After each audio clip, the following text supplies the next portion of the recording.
Baroness Casey's grooming gang inquiry reveals some key findings.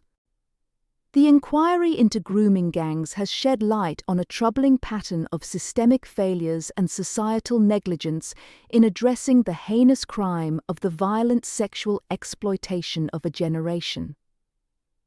Commissioned to uncover the truth behind the persistent abuse cases that have plagued communities across Britain and Northern Ireland, her report has sparked renewed calls for accountability, justice for the victims, and reform. The national data on grooming gangs is, sound not often accused of being a civil servant, but incomplete and unreliable is what is written here.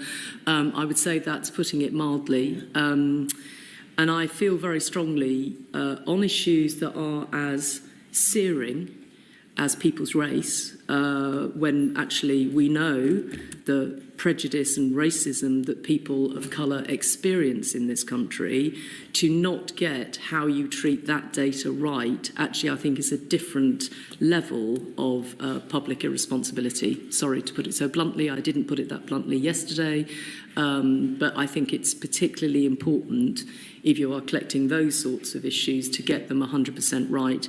And if you are not getting them 100% right, please don't use them to justify another position, which is potentially what happened.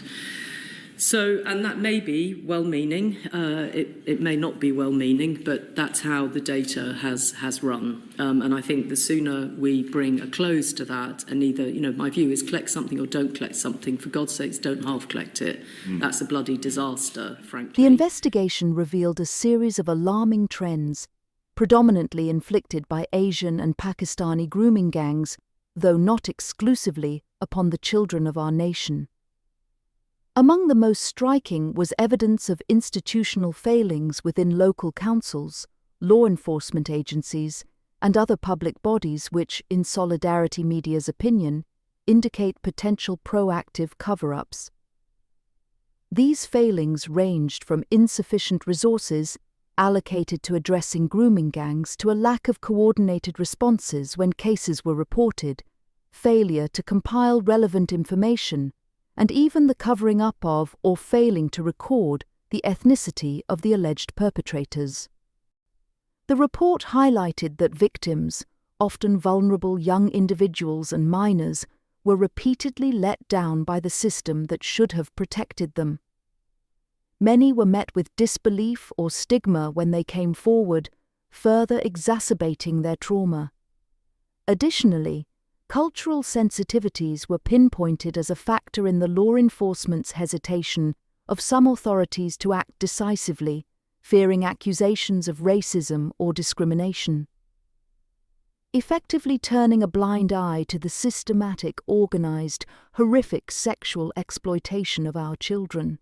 Presumably you spoke to survivors, victims, people on the ground, and I just want to get a sense, I know it's very difficult, in terms of what you heard back from them. Obviously some of it is touched upon in the report, but it would be really good to have a bit more... Victims? For victims and survivors. Victims and survivors are really angry that things haven't changed sufficiently for the children that are there now. I don't think they feel confident in what's going on at the moment. And I think a lot of them are still carrying some of them open criminal investigations that have gone on for years without any sense of closure. The inquiry underscored how institutional apathy allowed grooming gangs to operate unchecked for years. Despite mounting evidence and whistleblower testimonies, some local authorities failed to prioritise or even conduct investigations, allowing perpetrators to evade justice. This pattern of neglect often meant that survivors were left to fend for themselves, battling social ostracism and mental health challenges. The societal impact of grooming gangs has been profound, especially in Northern Ireland. Communities have faced deep divisions, with trust in institutions eroded. Baroness Casey emphasised the urgent need for rebuilding this trust, recommending measures to ensure transparency, accountability, and victim-centric approaches in the future.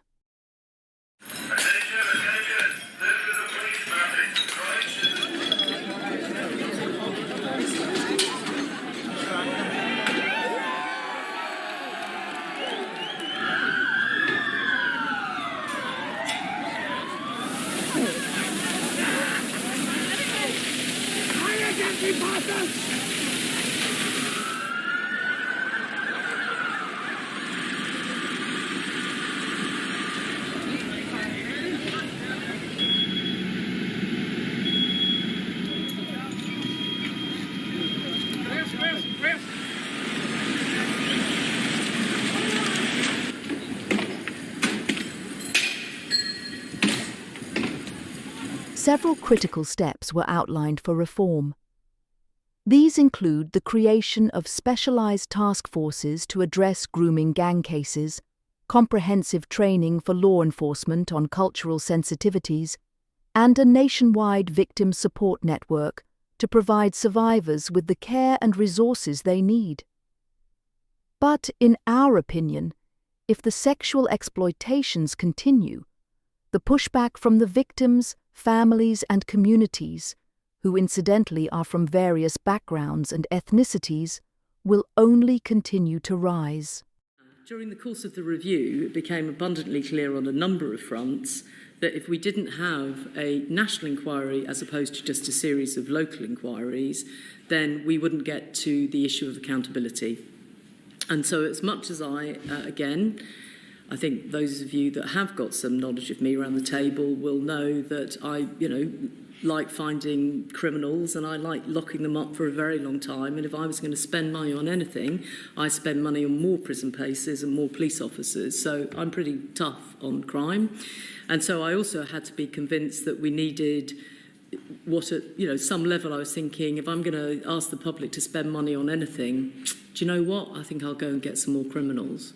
So that's very much was my position. And then during the course of the audit, a few things came to light very, very clearly. First of all, when they made an announcement in January that they were asking, had at least the money for 5 areas to do local inquiries, and that everybody would somehow come forward and vote, decide to do these inquiries. Only Oldham bit the bullet, and that's how I describe it, and said, yep, we want to do a local inquiry. My understanding is nobody else volunteered for that. So that tells you something, doesn't it? That tells you something, and it doesn't tell you something I certainly would want to hear if I was a victim. Then we head into looking at some of these reviews. There's a number of comments to make. The most important one at this point in the chronology is I couldn't understand why Andy Burnham was asking for a national inquiry.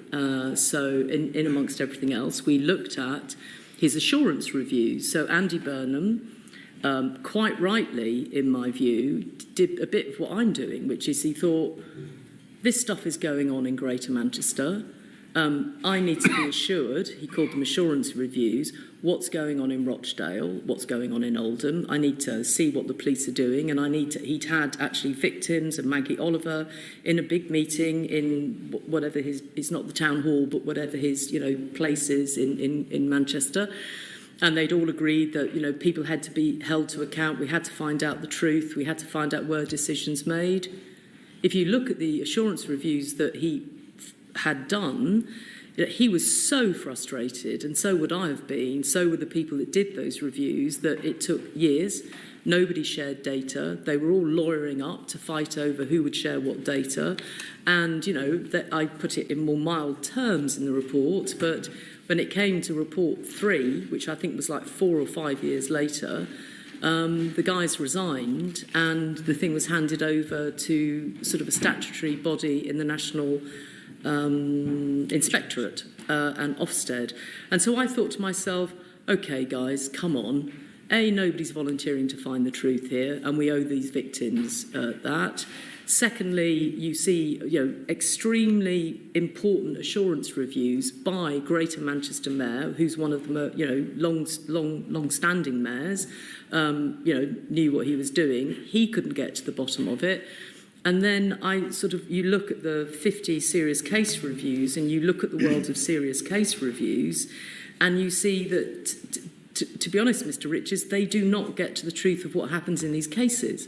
What they do is, has the team around the child operated effectively? Now, that's really important, don't get me wrong, but, part of the team around the child are the perpetrators who spot that the team around the child isn't good enough or can't safeguard that child enough. Do we talk about the predators in any of these serious case reviews? Did we know about these predators? Were we properly safeguarding the children? Sorry, you can tell from my tone. I said to everybody, I'll be really measured.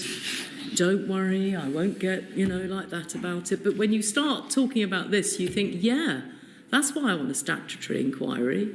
And that's why it has to be national with strong local, there's a connection between the local and national. So I know it's not what everybody The wants. findings of the inquiry serve as a wake-up call for Britain and Northern Ireland.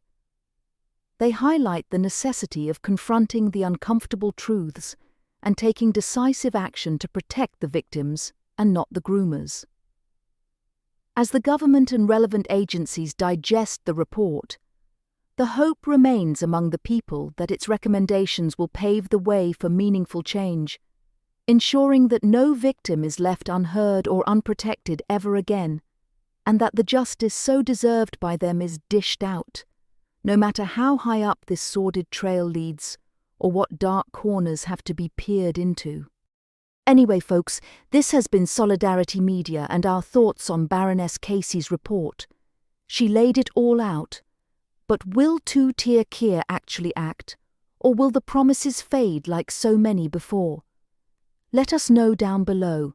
Is this the moment things finally shift? Or are we just kicking the can down the same old road?